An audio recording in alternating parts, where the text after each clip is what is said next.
All right. Welcome to the Why Dad podcast. We are your hosts, Paul Wandry and Andrew Stopelstead, and we are on a mission to figure out what it means to be a man, a husband, a father, why that matters, and how to be the ones that our families need and deserve. And today, to help us along that mission, we have a special guest, Nathaniel Turner, a dad, educator, and someone who believes parenting isn't something you just wing. Nate is known for challenging the idea that love alone is enough and for pushing parents to be more intentional about the lives they're helping shape. He spent years thinking about legacy, opportunity, and what it actually looks like to prepare kids for the real world. And in this conversation, we talk about intentional fatherhood, backward design, not that backward, and why being a good dad often means making hard, thoughtful choices long before they're required. If you're feeling a little uncomfortable,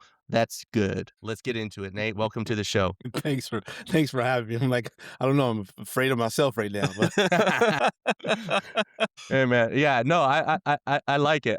If there aren't people out there pushing us to feel uncomfortable, get out of our comfort zone, then we're just going to Mhm. sit there, in our happy little pond, but, without getting out there, venturing, becoming who we can be. So, I appreciate it because yeah, that's what fatherhood or I don't know, dadhood, because I Right. think there's a distinction is about finding a way to be better. And we are trees and our fruits depending on us to be mhm. the best we can possibly be so they can be better. Amen to that. Yes. Yeah. Well, yeah, before we dive into how we can do that, we like to start our show with a really deep question. And that is, what is the most dad thing you've done this week? Most dad thing I've done. I mentioned we went to Tampa and the guy who calls me dad joined. So he was with. So I spent 4 days with the guy who calls me dad. So Hell yeah. that I think that's a dad thing. He's still traveling with me. He's a Absolutely. grown man, and I think he still enjoys my company. Good. Maybe you should talk to him. No, we should. Yeah, that's awesome. I think those relationships, like that's one thing for myself, having a kid who's 5 and a kid Hmm. who's 1. That's one of the targets that I'm aiming for and that's to have a solid relationship with my kids when they're older. Not for, be buddy buddy for the sake of being buddy buddy or Hmm. anything like that, but just because, we're family and we're there for each other. And, if I do my job right, I believe it'll still be that way when they're in their 20s, Right. 30s, 40s. Sure. Yep. It's the dream I have as an aspiring dad. Just, I'm going somewhere. First people I want to call and be there with me I want them to be my kids. And it's something my parents kind of passed on to me. My mom and dad will be like, "Oh, we're gonna go to a cabin. You want to come with?" It's like, of course. Right, right, right. I think it's great. Sometimes I hear folks say that your children shouldn't be your friend. I know when I was growing up, and I'm a few years older than you all. When I was growing up, that was the common refrain that fathers Mhm. would say. I don't want my children to be my friend. But as I've been a father, I thought, well, that kind of makes no sense in the world. Why would the person who shares your DNA, who spends the most time under your guidance, not be your friend? That seems preposterous. If they're not your friend, it makes you wonder, well, what kind of dad was I the entirety of that relationship? Yeah. You don't want to spend any time with me, so you reach this certain arbitrary age of 18 or 21, and you're like, yo, man, I'm done. Yeah. I Yeah. don't want to do anything else with you. That to me seems problematic. Yeah. I would agree with that fully. And I think if I were to guess where, those older generations were coming from, it was probably along the lines, okay, it's like what type of friend? Like, are you Hmm. going to be the friend who just like goes along with everything Right. and was like, okay, yeah, like I support you no matter what, even if that's a dumbass decision. Um, and or like, am I the friend who's going to call you out on your bullshit and push you to be a better person? Right. Hmm. We still talk to each other about like whatever we need to talk about. You can still talk Right. to me about that stuff. Like, what type of friend is that? And my guess is you are more the latter to your son. Yeah, I think I mentioned this to you all, but I don't think certainly the audience doesn't know it. My encouragement for being a father, the template that I used was Mufasa. Mm. So when you say what kind of dad are you going to be in the friendship piece, I'm always drawn to the portion in the movie where Mufasa has to go down to the elephant graveyard to get Simba because Simba has disobeyed. Right. And he comes back and he tells, I can't think of the bird's name right now, shame on me, to Okay. take Nala home, take Nala home. And so he takes Nala home, and Simba's knows he's in trouble. You see him with this big gulk his in his throat, and Yep. Mufasa reams him out, and he says, eventually the conversation comes back around, and Simba says, Dad, we're pals, right? We'll always be pals. And I'm like, Right. yep, that's exactly what I want. That if you Yeah. can have a relationship with someone and you all can be that honest with each other when they've disappointed you, when they failed to follow instructions, etc., and afterwards they can move beyond that, take the medicine, and then say, we're still pals. Yeah. Yeah. And so now, like, now my son can say that to me. Sometimes I'm on the other end of the, hey, man, I told you, you should have done X, Y, Z. I'm like, yes, I know. You were right. You were right. But we're still pals, right? Right. So, yeah, that's great. He's actually a friend. He's a grown man. And so, as any grown man, as you all would, you could admonish me when I don't do right, but it's a loving admonishment, because you Right. want me to be better. So, Yeah. yeah. Yeah, and I listened to a TEDx that you gave, a number of years ago, and you were talking and the subject of the TEDx was, we owe an apology to Generation Z. But I Mhm. did notice in that TEDx you mentioned Mufasa, and I was Mhm. like, I've never actually thought of him in his father, figure role. But yeah, he actually does provide that balance of, being a pal to Simba, but then also teaching those life lessons and Mhm. giving up, putting his life on the line to save his son. So, and I know from our last conversation that like your relationship with your father was lacking to say the least. Is that part of the reason that you kind of had to turn like you landed on Mufasa as that model that you're going to follow? So, I will say, me finding Mufasa was completely accidental or coincidental. Mhm. Latanya, who is the woman who calls me husband, she she took me to a movie, and it was in June of 1994, and it Mhm. was this revolutionary movie, right? People had never seen anything before, and it was The Lion King. But coincidentally or simultaneously, she was also talking about she was ready to be a mother. We've been married for a little over a Mm. year, or just about a year, and she said, my biological clock is ticking, and I was like, but it's digital, you can't hear it. And she Right. was like, yo, man, it's analog, and I hear it, and it's loud. So, okay. So I'm like, I don't want to be a father because I had this tumultuous relationship with my own father. We weren't speaking, et cetera.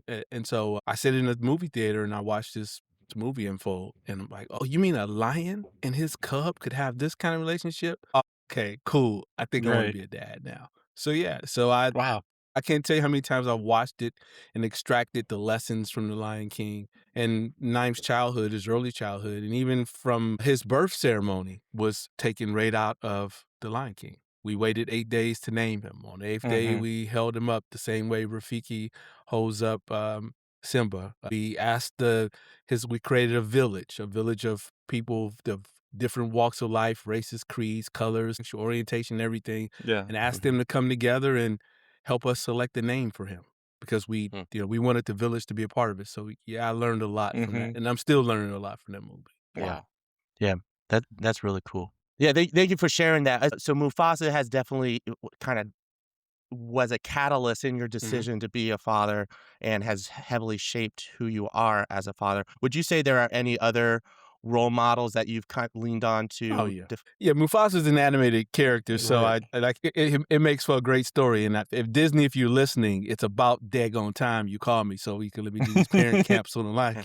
What are we doing? But even my own father, as badly as our relationships was, and there's also the truth that there's two sides to every coin, and there are Mhm. things that I learned from my father that are invaluable, that are part of who I am today. My father made me uh, essentially start my own first business as a 9-year-old.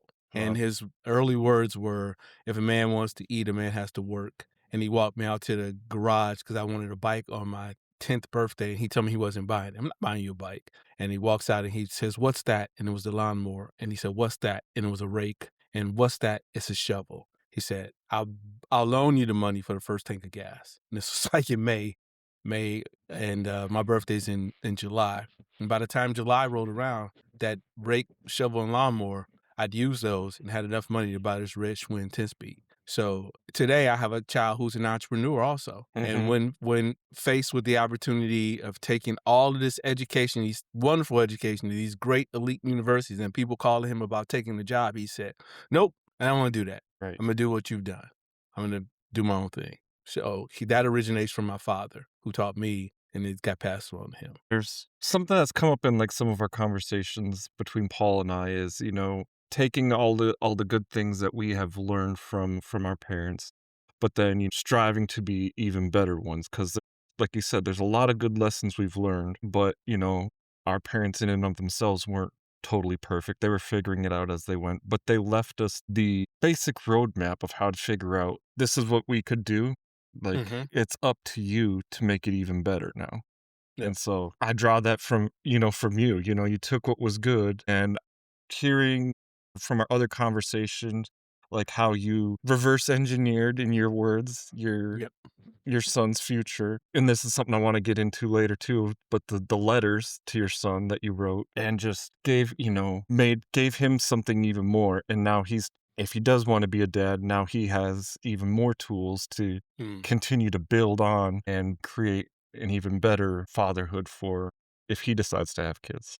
You said you want to talk about the letters later. Can I say go back to the real quickly about the part about fathers? So the other Yeah. thing is I I call a village. I talk about a village a lot. Yeah, And yes, there are always other men while they're not fathers. And I think there's a distinction between father and dad. And I'm sure we can I'd we can agree. have that conversation, right? So there are other dads who decided, and they were somebody else's dads who Mhm, decided that they would care about me, or as I would say, love me for no good reason, and would pour into me things about what it meant to be a man, and then later on what it meant to be a father. And like it'd be irresponsible not to say those people's names. They're not here any longer, but they owe them. So there's a Frank McKinney, excuse me, there's Grant Turner, there's Judge James Kimbrough, and those are three men who are no longer with us. But there are people like a gentleman named Joseph Smith, the guy Sherman Robinson, he's no longer here. But at some point in time along my journey of being a husband, a father, a business owner, etc., those men poured into me, mhm, which then allowed me to pour into my child, which then right he goes out and pours into other people, et cetera. And so I am, as I mentioned, we're all an amalgamation of the people, places, and things that have poured into our lives. And so yeah, a lot of men and women have poured mhm. into my life. Was that really the big push for you to have to build that village around your son's birth, or Yeah, I mean, do you know there's the old African proverb that it takes a village to raise a child, Yeah, but nobody ever tells you how to make a village. right. Everybody says it takes a bit, but like what village? Village idiots? Because I know a lot of village idiots. I don't want them invited. But if I borrow from the Lion King, what is unique in that image, and go back and look at it sometime. Mhm, When Rafiki holds Simba out over the village is composed of everybody. right. It's people from, and I think too often, like I'm from Gary, Indiana, and Gary, Indiana, at some point in time is known as Chocolate City. I want to say it's 97% Black or Latino. Mhm, If that's all you know, then your village is going to be limited. If you're only looking at people just because of their skin color, or right. because of their economic status. And so I wanted to figure out, Latanya and I wanted to figure out a way. If we're going to raise a global citizen, then we have to Mhm, find a way for this child to be exposed to people that represent all walks of life all across the globe. Yeah, and a theme that I picked up on from, those men who like poured into you, and then now you're able to pour into others, and so on and so forth, and how that's kind of it has a ripple effect and kind of a positive snowball effect. It makes me think about how in today's world where it's so easy to be isolated and where community is kind of mhm, breaking down, and like you move into a neighborhood, and not that this is the end all be all of community, but like you used to move in a neighborhood and you got welcomed with Hmm.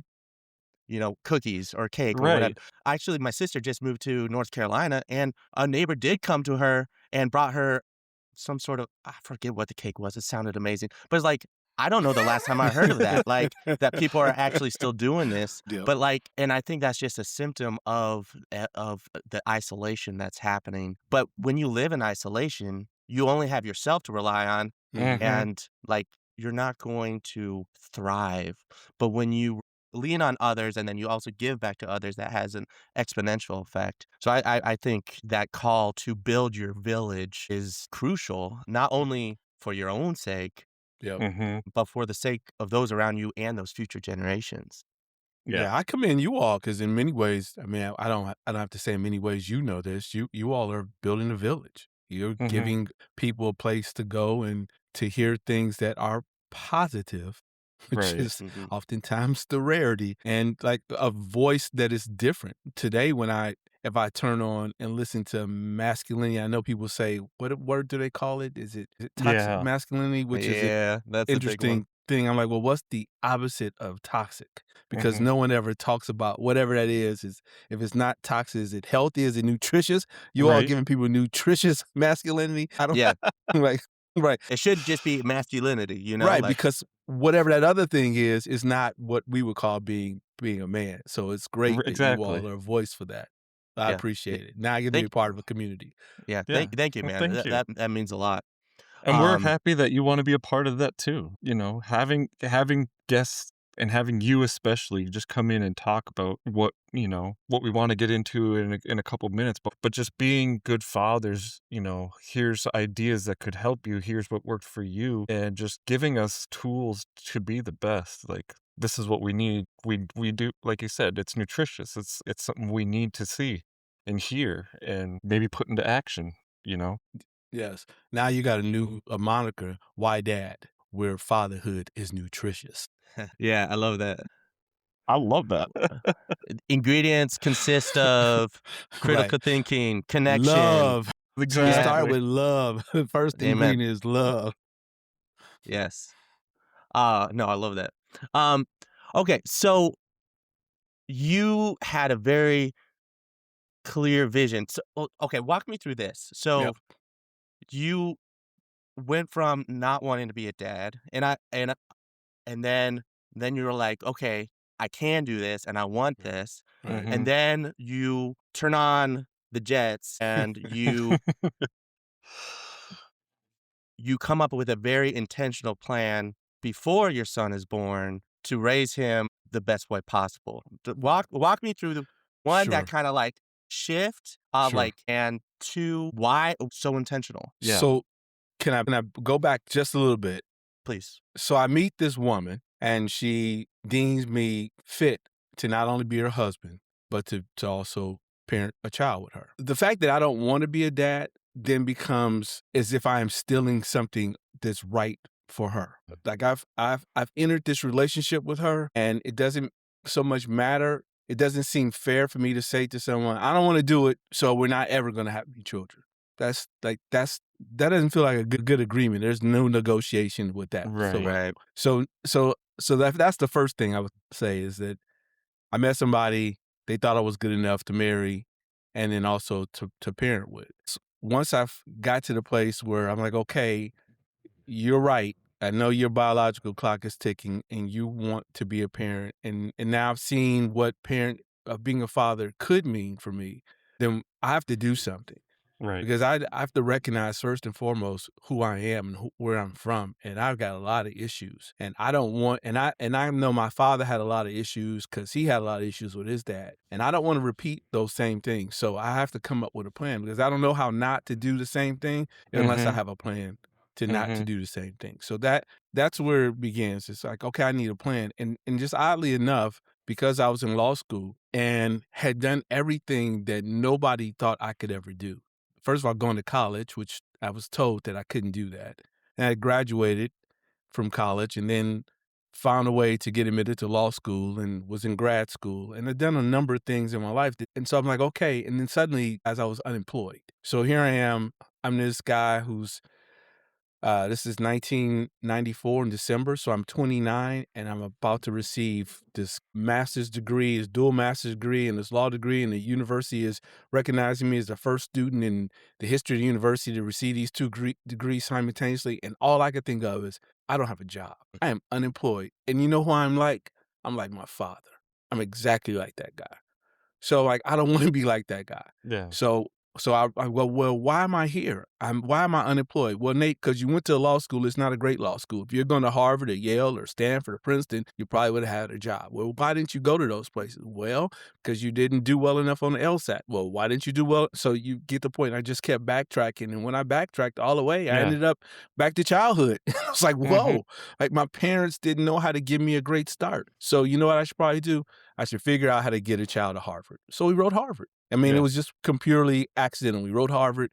We got the application from Harvard, and in the application were embedded three things. It said, of course, the academic piece, but then the other two things I think are equally, if not more important. The second thing it asked for was to uh, students who are world citizens, and then it said the third part was people who care for something greater than themselves. And then that Mhm. became the template for everything we would do for 9 moving forward. We wanted to raise a child who today we call intellectually ambitious. Two was globally and culturally competent, and third was humanitarian driven. And that Yeah. became the template for everything that we did. Yeah. So I pick up on at least two things from that. And one is you were brutally honest with yourself. Like, I'm tempted all the time. A question like that is like, well, why didn't I do that? Like, that makes me uncomfortable. So I'm not going to answer that. And just like, okay, what's left in the closet, like, doesn't have to be faced. So you didn't do Right. that. You answered those questions.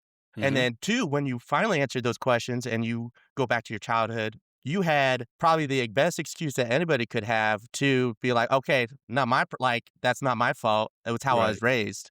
So why didn't you just say like, "Okay, like, I'm sorry, I can't like, that's just how I was raised. I can't do anything about that." Why did you not leave it at that excuse and you took ownership? It might sound hokey to people, and this is a great question because I don't think anyone's ever asked this question to me this way. So I really appreciate it because you're giving me a chance to think about something and work something out that I hadn't worked out. I think the answer is that I thought about this child through the lens of my own life, and I thought about what it was that I would have wanted.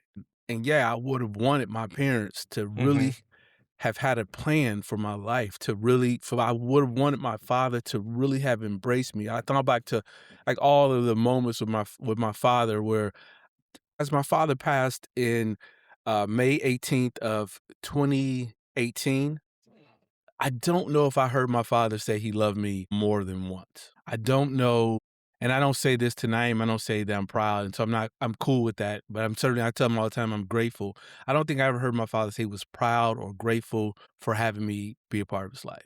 Most of my childhood was about what I didn't do right and how to do something better. Right. That was it, and so I didn't want that for a child. So, yeah, Mhm. I needed to come up with a way to love someone the way that I wished that I had been. Like the old adage, love your neighbor as Yeah. yourself. Like I had to figure out, well, what would love have looked out like for me? Yeah. And whatever that Mhm. is, do that. Right.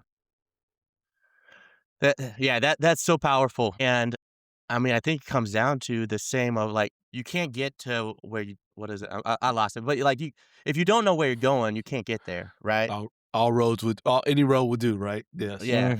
Uh, so you're kind of defining that by sitting down and thinking about what that looks like for you and your son. You're defining that. And if we don't do that, then we're just like, okay, we're just going to end up wandering. So you did that, and that resulted in what is now the backward Hmm. blueprint, right? Yep. The life template. Yep. So talk to us a bit about that, and what does that look like in a normal home? In a normal home. And and yeah, maybe that's not phrased properly, but No, like, no, you're fine. It's you're just funny. I hope we can laugh together. yeah, good. It's fine. Thank you, It's thank fine. you. I end What up with does my it foot in look my like? mouth all the time.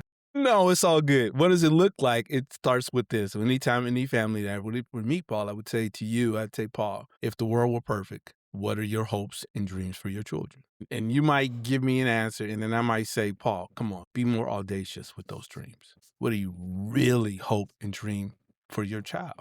Then I might say, hey, Paul, when your child's life is done, what do you want people to say about your child? It might sound grim, but it's true. We all are going to Like there's a dash for a reason. There's a beginning and there's an end. I don't know when it is, and I hope it's a long time from now. But if the world were to know your child and knows 10 to 12 words, those 50 to 70 characters, what do you want them to say about that child? And whatever those things are, then let's get busy working to make that a reality. Because the only day that we can start, or the day we should start, should be now. And then we might ask, okay, great. You know what you want. Now, can you do it by yourself? And you'll say, no. Like, great. So now let's construct an intentional village to do Mhm. that. We call it the starting five. And it came into existence again, like most things in my life, accidentally, when I looked up one day and remembered how I got from the student who was told he couldn't go to college to a guy with multiple degrees. I realized that the very beginning was related to five people, I'm sorry, who were outside of my home, three families. Mhm. I mentioned Frank McKinney, who I affectionately call Uncle Frank. There's Grant and Charlene Turner, unrelated to me, but Charlene was my business school teacher, and people thought she was my mom, so she and I played along, and she became my mom. And her husband Grant became my dad, and so they were great, had a huge family, and I got a chance to see what a healthy, happy family looked like and would spend holidays and so forth at their home. And then there was Judge Kimbrough and Faye Kimbrough, who honestly were the Huxtables before the Huxtables. I'd never met a black guy who was a judge and was up for the federal court, and he was the most respected person that I knew, and his wife was beautiful, and she was also a math teacher, and she had a master's degree, and like they were like the perfect family of what I could hope that my family would look like one day in terms of the public esteeming you. And so, yeah, those five people gave me some direction at some point in time throughout that turbulent time when I was told the best I could hope to do was to join the military. They were like, you could do more in their own ways, and gave me sort of a direction on how to do that. So today we help other families do the same thing, but we liken it to a basketball team. And Right. who's your point guard? Who's your shooting guard? Who's your small forward? Who's your power forward? Who's your center?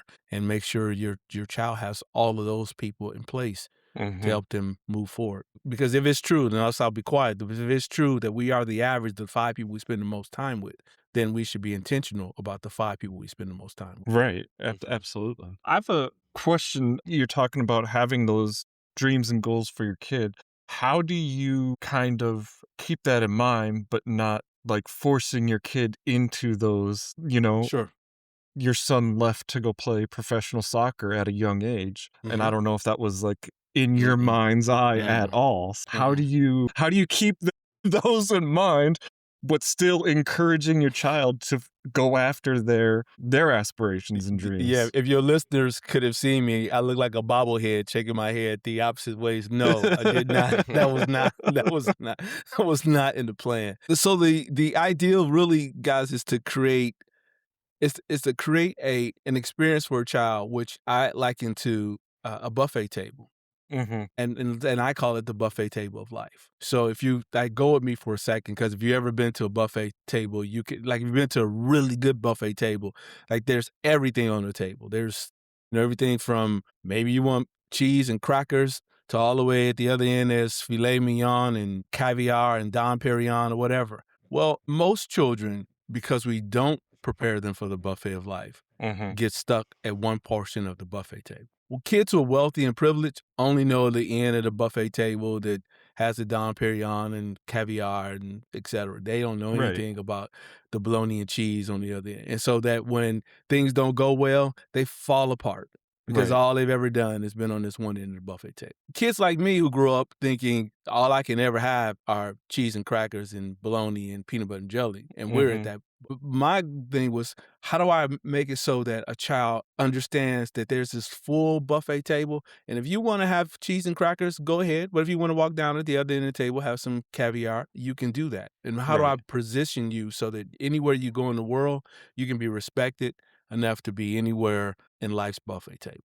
So it was never to, and so for us, that was, hey, if you are as intellectually ambitious as possible, meaning you can think critically. We can teach you Socratic method, et cetera. You can start learning Mhm. math and learn to read and do those things at a really high level. Then you have a chance. Right. If you are able to speak multiple languages, so that when you walk into another country or walk into a room where people are speaking another language, you can not only communicate with them but you can do so as if you reverence their own tongue, because so Right. often Americans get criticized for going other places and expecting the places we go to be America, which is like, why do we even go on vacation? Right. And then the last part is that, hey, will you, when your time is up, will you have cared about something bigger than you? So that's it. That's the life template. And there's elements that we do along with that, and we could talk about that, I'm sure, later. But I said it was never about making him do anything. It was just making sure he was prepared so he could Right. choose from anything he wanted to choose on the buffet table. I think that's a really honestly one of the best ways I've heard it put. Um, 'Cause it's true. Life is a big buffet table, and once you're out on your own, you can do anything. But if you're not prepared for that or know that there's those options, and then, yeah, like, you've done your job of raising them well according to your plan, but not foisting your life's plan, like, "Here's how No. I want your life to be," and letting them choose how it goes according to the values, knowledge that you've imparted on them instead. Yeah. Paul, like you were going to say something. Yeah, thank you, Nate. I'm curious because if we could take this to maybe a practical level, and obviously, Sure. there's more than one way to skin a cat. But like, for example, your son, he speaks Hmm. multiple languages, right? Hmm. So is that something that was on your blueprint, or is that something that like he had that interest and you helped him pursue that, or was it a mix? Yeah, no, no. The language piece, that was intentional. Mhm. That was because that came right from the Harvard application. Now, again, to be fair, I was not that smart. The application the application said world citizen, and in my mind, because I'm from Gary, that just meant, hey, maybe my child should be able to speak another language. That's my limited, because I didn't have the buffet that my child was going to end up having. Mhm. What I understood that was, hey, we can just get him to speak another language. Mhm. And then by doing these things early on, we realized that, oh my goodness, he actually is pretty good at these languages. Let's put him in an international school. Yeah. And when we put him in an international school, then he got exposed to some more languages. As time would go, when he was ready to go to Brazil, he says, I need to teach myself Portuguese. That had nothing to do with me. That was this child who then understood that in order for me to go where I want to go and get treated and respected the way I want to get treated and respected, I cannot show up at this Brazilian soccer academy speaking only English and asking people to be able to speak my language. I need Right. to be able to go and speak their language as best as possible so that I fit in. But that had nothing to do with me. That was the evolutionary process. Awesome. But, one of the things we talked about is one of the skills that we aspire to pass on to our kids is the love for learning. Mhm. And it sounds like just the knowledge, the know-how that you can learn. And it sounds Hmm. like Naheem had that. He's like, okay, like I've already applied this multiple times. Now I'm just going to do that again. I know I can learn Yeah. another language. Absolutely. I think when you asked that, I'm reminded of this story that I often tell. Naim is starts school as a he starts school as a 3-year-old. He starts at the International School of Indiana, and he had Mhm. to be potty trained to go, and we couldn't get him to do that. And I think, and Latanya would tell you, we think it was him rejecting the ideal that he was going to have to grow up so soon. Like, I Mhm. really think it was like, Oh. yo, no, y'all are going to wipe my butt still. I'm sorry. I'm not not gonna do this on my own. Even though we had him tested it too, and his vocabulary exceeded that of a 9-year-old. So it was clear that intellectually he wasn't having any problems. We just think he had made up his mind that he was not doing this stuff. So we finally Right. get him into school, and he's now interested in soccer a little bit, and he probably is 4. He's probably 4, and so it's a Friday, and I say, "Hey, let's go outside and kick the ball around." And he looks at me and he says, "No, Daddy, I'm gonna do my homework." And I was like, "Do your homework? It's Friday. It's Friday. What are you doing?" He says, "If I get all my homework done now, I have the whole weekend to do whatever I want to do." And I was like, okay. But then I thought about it. I was like, who are you? But then I thought about it. We had always said to him, education belongs to you. This is Wow. yours. It doesn't belong to us. It belongs to you. You got to use your own agency. You got to decide what you Mhm. want to do and what you want to become, because this is yours. Well, right? I'd said it enough times. Then he had heard it. And then he he regurgitated it back to me and said, "No, we will not be playing. There's no playing. I'm going to do my homework first." For a Yeah. 4-year-old to pick up For on a that 4-year-old. and Yeah. believe in that, that's incredible. But that's because you say it all the time, and then the people around you, his village, Mhm. repeat that. Hey, man, we're holding you to this standard. Here's the standard. The standard is you're gonna do well in school. That's just what we expect. We just Right. know it's gonna be the case, and here's how you do it. The education belongs to you. Blah blah blah blah. And eventually, before you look up, the child is telling you what you told them. So let's say a dad is listening to this and he's like, okay, this is all well and good, like for your kid, but Right. like for my kid, he's like, okay, he's not academically inclined, and academics aren't everything, and I'm just going to focus on like the soft skills, or whatever it is. Mhm. What would you tell that dad? Oh, wow. So the great question. Hear it all the time. Number one, I am a product of 8 adverse childhood experiences. Statistically, I am not supposed to be here. So any Mhm. father who begins to tell me about what's not possible, I tell them, I won't say it on your show what I would say. I tell them, like, you have no idea what you're talking about. Right. If a person like me could not earn 1 degree, but 3.5 degrees, Mhm. then anybody can do something. Right. Like you didn't like most people are not going to have grown up the way I grew up. So if I could achieve academically, your child can do anything they want to Mhm. because you can help them to do it. The part is that we have to stop making excuses and pretending that intellectual capacity is static. It's not. We're all malleable. Right. You saw that, Paul, in the TED Talk. I'm like, we're all under construction. As I mentioned, Naeem's head coming out like a Mhm. cone and the doctor reforming it. But that's the case for all of us. Every one of us is under construction. No matter what we did yesterday, today we can do better than we did yesterday. Right. And if we do better today, we set ourselves up, if we get a tomorrow, to do better tomorrow. I just think the beginning for fathers have to do is just to be honest about what they want, not only for Mhm. their children, but I would even ask this question, which when your life is over, how do you want your children to remember you? Right. Yeah, and I think it all comes down to that, because if there's like, yes, you can. Mhm. Many of us listening, like, don't have as many hurdles that you had, and proved everybody wrong. So it's like we can do that. And that is great, and that's all well and good. But if we don't have the why, if we don't Mhm. have that vision, um, of why we want to push ourselves, then Mhm. there's no reason. So Right. it kind of comes back to, okay, we had to sit down and we have to ask ourselves, like, yeah, who do we wanna be? Who Yep. do we see our kids as? Who do we see our Mhm. future generations as? And then working backwards from there, because then it's like if you're doing it for the accolade, or, to say you could or whatever, that'll get you so far. But Mhm. if you really wanna, like, be consistent and see it through to the end, then you need to start with that why. You said 2 things that I want to make sure I didn't skip. So one, you mentioned soft skills, but a good friend of mine, his name's Dr. James Officer, calls them capacity skills. Make sure, because I'm old, so hold me to it, because I'm probably gonna forget it.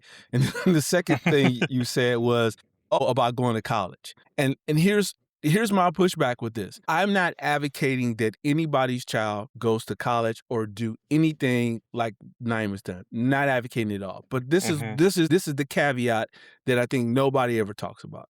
If I ask you what percentage of people who serve in the House of Representatives, Congress and Senate have college degrees, you would say what percentage is that? Majority. 100%.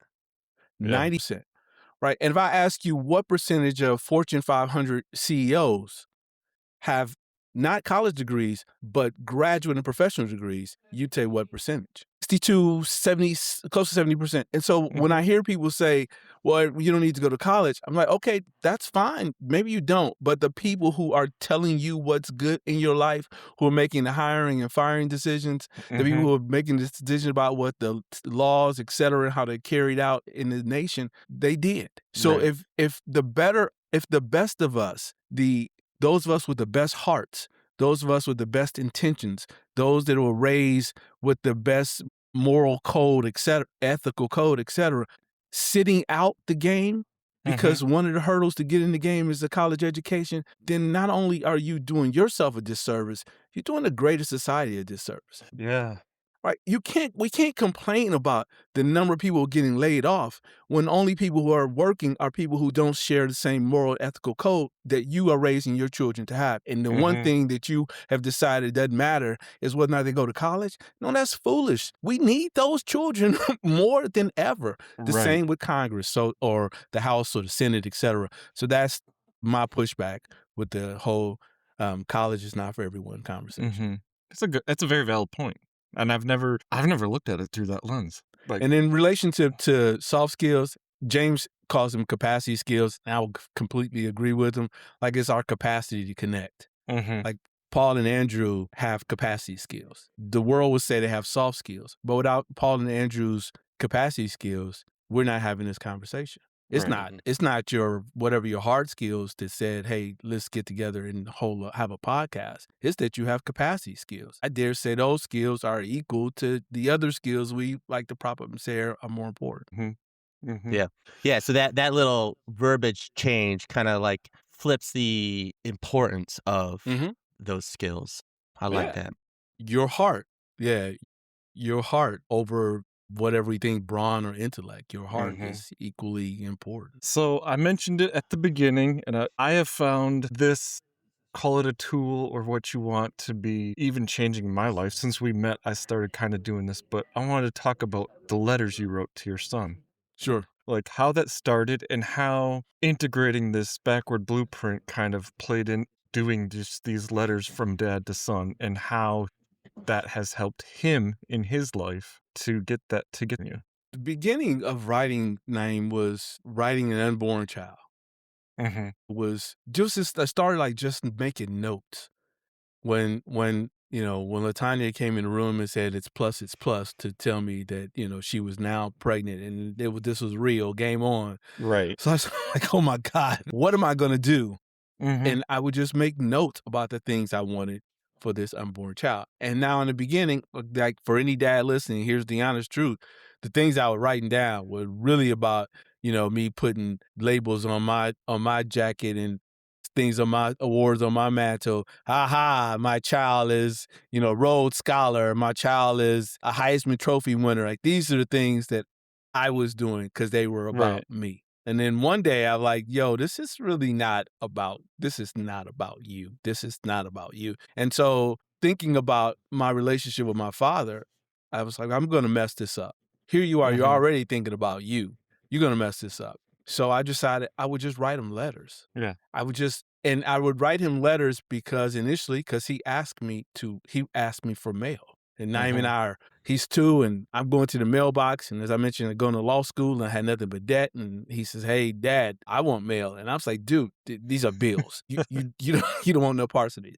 But daddy, when am I going to get mail? I want mail. I was like, man, there's nothing but junk mail and bills. But daddy, I want mail. I said, Mhm. okay. And Latanya and I were starting to teach him to read. So I went to Target and I bought greeting cards and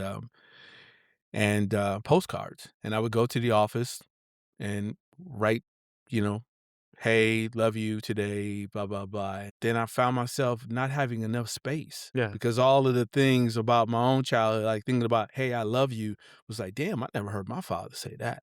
Mhm. I've never gotten a letter from my father. And so it just turned into me writing letters and I would mail them and he would say, this 2-year-old would say, Dad, I got mail today. And I was like, yeah, I know. I know one wrote it. Mhm. Daddy, read it to me. And I was like, hey, listen, I'm not gonna write you and read it to you. And he says, teach me to read. So that's how the 2-year-old learns to read Yeah. off getting mail from his father. And I Wow. just kept writing them because I just was assured I was certain I was going to mess it up someday. And I wanted Mhm. to make sure that after when I did mess it up, he had some collection, some way of proving that his father actually did love him. That's fantastic. There's something about, I think anybody, but especially little kids receiving physical pieces of mail that's Mm-hmm. just like, I don't know, is just out of this world for them. Even over Thanksgiving, my brother and his wife were in town, and they were sitting on opposite sides of the room, the same room, and they're just writing notes back and forth to Evie, like, and there's a whole game of, like, the carrier pigeon and all that, but just, like, she just thrived on getting these messages and then sending back messages and everything, and,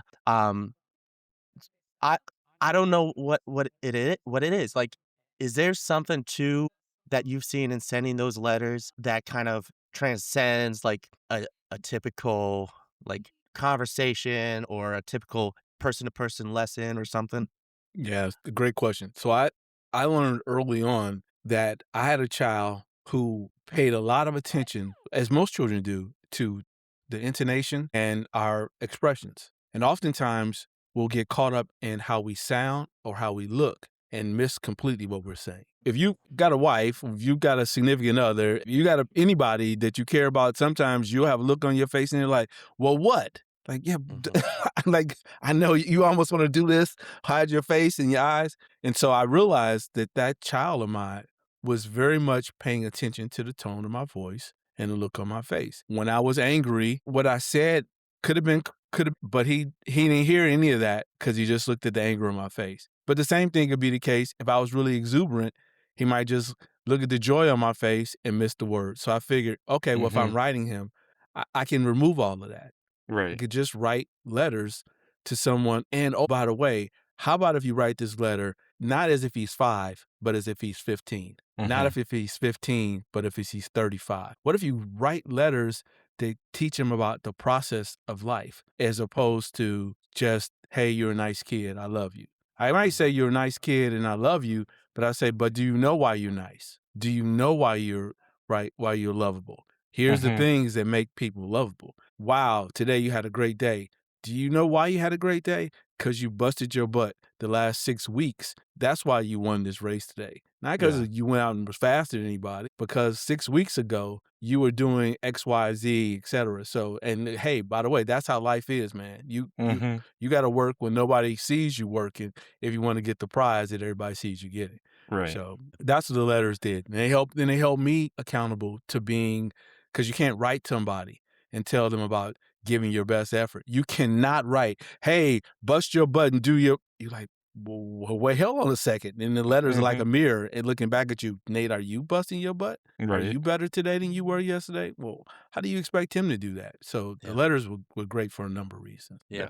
Yeah. Yeah, you answered my question, my next question, which was like, how did that affect you? So, um, and I know we're basically out of time here, and we've covered a lot of great stuff. I'm looking forward already to going back and listening to this episode. But Me too. We're out of from time lessons, already. I yeah, I know. Oh, know, but We'll have to have you come back, Nate. yeah, cool. I'll stop talking so much next time. no, no, no, no. This is why we have you on. All right. Exactly. And by the way, so that we don't leave our listeners hanging, the bird's name is Zazu, right? Zazu, yes. I Shame Yes. was on like, me, Disney. I'm it sorry. finally came to me. It's been bugging me the whole episode. But yeah, from lessons to like from Mufasa, and to building a village, to your brutal honesty with yourself and coming up with a call to action for yourself, for your Mhm. child, um, to what we just talked about in the letters to your son and how that affected him and yourself. I mean, we covered a ton of amazing stuff that I hope will leave our listeners with a call to action themselves to say, what do you want your children to be known for, Mhm. and what are you going to do about that? And if you're not already asking yourself that question, take the time to do so. I know that's going to be on my list to continue to reflect over. But Nate, if you have a few extra minutes, we would love to ask you a I few. got all the time. Okay. So we've got a few rapid fire questions we like to ask. So each of these questions we could probably spend a whole episode on, but just give us, you know, one or two sentences if you please. If Will do. But if you do feel inspired, we won't how go with it too. So Okay. all right, first question. We talked a lot about this already, but if you were to sum it up, what does being a good dad look like to you? Being a pal. Being Being a pal. All right. What is the number one habit that helps you show up as a dad? remembering that I'm the tree and my fruit can only be as sweet or as ripe as 'cause Mhm. I am. Nobody comes back to a tree unless it produced blue ribbon fruit or Right. unless it's a tree they wanna cut down and turn into firewood. Mm. Andrew? I have a couple that might have a little bit longer answers, we'll see. Alright. What is based on your life experiences, and we talked a little bit about it, but what's one piece of advice that you would give to someone like me that wants to be a dad and isn't yet? Well, I would tell you are dad. You might not be a father. So Mm, father is the biological creation of a child, but a dad is the person who does all of the things that dads do, which is to love people.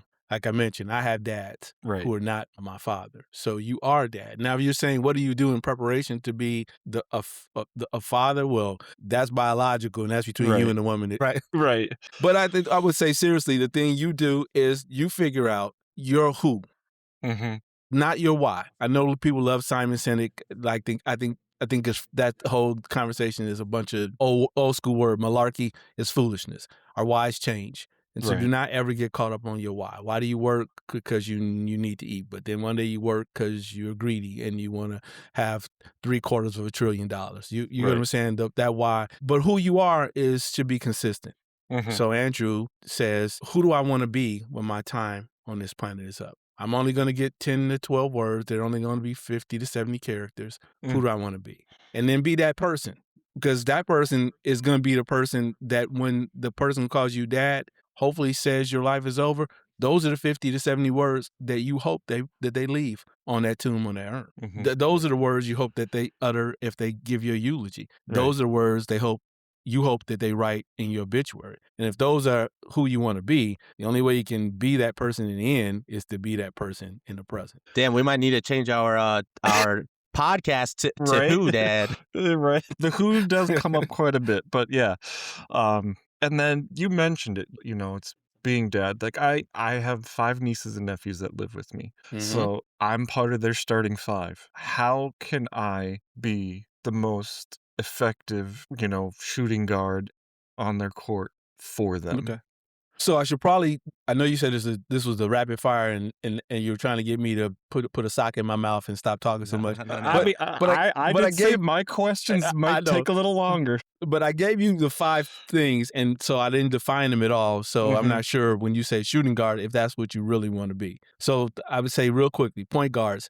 Just like on a court, there's a coach. The coach is Yep. the child, and your job is to point the team in the right direction, but also to guard all their hopes and dreams. That's the point guard. The shooting Mhm. guard is the inspirational person who says, "Hey, the old Les Brown, if you shoot for the stars, if you miss, well, shoot for the moon. If you miss, you land on the stars." That kind of person who's always the encouraging person. Mhm. The small forward is the person that doesn't allow you to miss any of the small details. Like had behavior today, I'm sorry, that's not going to play here. Or that exam is due, you better get started studying. Or Mhm. here's this application, right? Make sure that you dot all your I's and cross all your T's. There's the power forward, which is the person who reminds us all typically to push forward. Because I don't care who the child is, at some point in time, the adults in that child's life get sick and tired of that child, and somebody has to tell us to remind us that this is not about us, that we all got to Mhm. power forward because there's something greater at stake.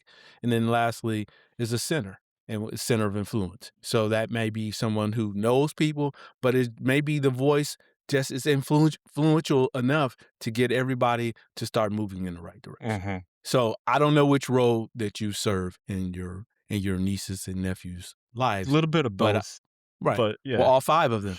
But I would Yeah. say then you need help. So you'd say, what is the first thing I had to do?